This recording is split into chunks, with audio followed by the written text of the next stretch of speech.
តប័តព័ត៌មានប្រចាំត្រីមេទី1ឆ្នាំ2025ស្តីអំពីការងារការបង្ក្រាបបទល្មើសព្រហ្មទណ្ឌនិងបទល្មើសគ្រឿងញៀនបានសរុបចំនួន55លើករបស់បញ្ជាការដ្ឋានកងរាជអាវុធហត្ថខេត្តកំពង់ស្ពឺ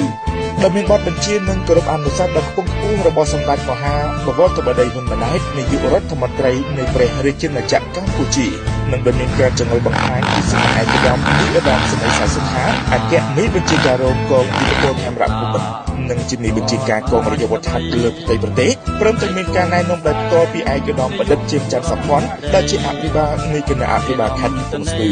ក្រោមការដឹកនាំបញ្ជាបន្តរបស់លោកឧត្តមស្នេហ៍ត្រីមេស្រុនដែលជាមេបញ្ជាការនៃកងរាជអាវុធហត្ថខេត្តកំពង់ស្ពឺសម្រាប់ត្រីមាសទី1ឆ្នាំ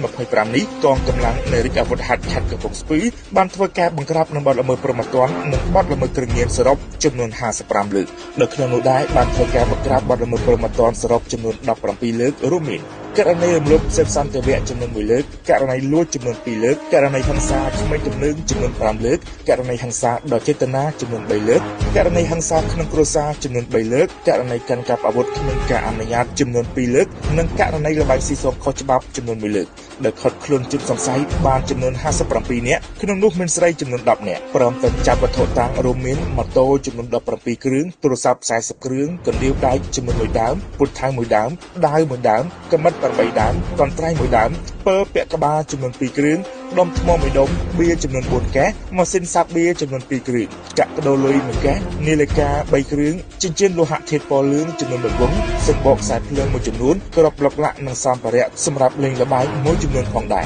និងបានបង្ក្រាបបទល្មើសគ្រឿងញៀនបានចំនួន38លើកដែលបានខិតខ្លួននៅជនសង្ស័យបានចំនួន57នាក់ក្នុងនោះមានស្រីចំនួន4នាក់ដែលចាប់យកវត្ថុតាំងរួមមានគ្រឿងញៀនចំនួន157កញ្ចប់ស្មើទៅនឹង454.81ក្រាមទូរស័ព្ទខូចដែលលាក់គ្រឿងញៀនចំនួន3គ្រឿងជជិះក្លិនគ្រឿងញៀនចំនួន8គ្រឿងឧបករណ៍ប្រើប្រាស់គ្រឿងញៀនមួយចំនួនថង់ច្រកគ្រឿងញៀនមួយចំនួនឧបករណ៍ជក់បារីអេឡិចត្រូនិកចំនួន3គ្រឿងម៉ូតូ29គ្រឿងទូរស័ព្ទ49គ្រឿងកាភ្លើងកែច្នៃ5ដើមកាភ្លើងស្នា1ដើមដាវចំនួន5ដើមកាបិត6ដើមពូថៅ2ដើមកន្ត្រៃ1ដើមដៃឆាប1ដើមដៃទិក1ដើមនិងផ្លាកលេខម៉ូតូចំនួន2បន្ទាក់ជនសង្ស័យរួមនឹងវត្ថុតាងត្រូវបានកម្លាំងជំនាញនៃមន្ទីរស្រាវជ្រាវនិងបង្ក្រាបបទល្មើសនៃបញ្ជាការដ្ឋាននៃកងរាជអាវុធហត្ថខេត្តកំពង់ស្ពឺបានកសាងសំណុំរឿងនិងបានបញ្ជូនបន្តទៅកាន់សាលាដំបងខេត្តកំពង់ស្ពឺ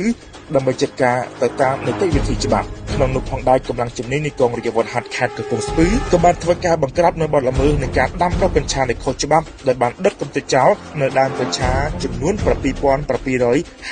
ដើមនៅនឹងកន្លែងតែម្ដងព្រមទាំងបានសហការជាមួយនឹងកម្លាំងអាវុធហត្ថរាជធានីភ្នំពេញនិងកម្លាំងអាវុធហត្ថខេត្តបាត់ដំបងដើម្បីធ្វើការបង្ក្រាបនៅករណីគ្រឿងញៀនបានចំនួន2លើកទៀតផងដែរ